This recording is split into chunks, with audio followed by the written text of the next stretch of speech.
आहे चिकन पुलाव. तर चिकन पुलाव हा मोस्टली ना मुस्लिम बांधव इतका अप्रतिम बनवतात. बिर्याणी आणि चिकनचे म्हणजे चिकन आणि राईस हे कॉम्बिनेशन ते लोक खूप सुंदर बनवतात.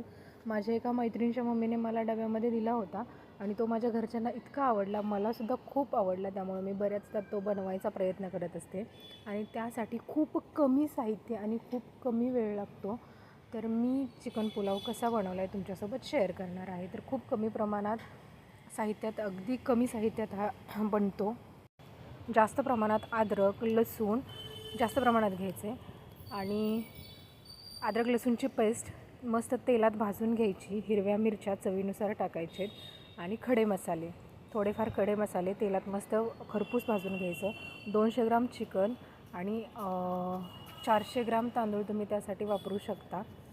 तांदूळ थोडे भिजवून घ्यायचेत आधीच आणि छान अशी फोडणी देऊन तेल थोडंसं जास्त वापरायचं आणि कमी पाणी टाकून जेवढं तांदूळ घेणार तेवढ्या वाट्या पाणी टाकायचे आणि तेवढ्याच ह्याच्यामध्ये ते शिजवून घ्यायचे आणि सुंदर असा पुलाव फक्त 15 मिनटात तयार होतो आहे. टेस्टी असा आमचा पुलाव तयार आहे. तर ऑफिसवरून आल्यावर खूप कमी वेळात बनवण्याचं हे एक सुंदर असं एक डिश आहे. चला आता आपण आशूला विचारूया पुलाव कसा झाला आहे. तर त्यांची रिॲक्शन अशी काहीशी होती आणि खरंच सुंदर होतो. तो सगळ्यांना प्रचंड प्रमाणात आवडतो. तुम्ही एकदा ट्राय करा.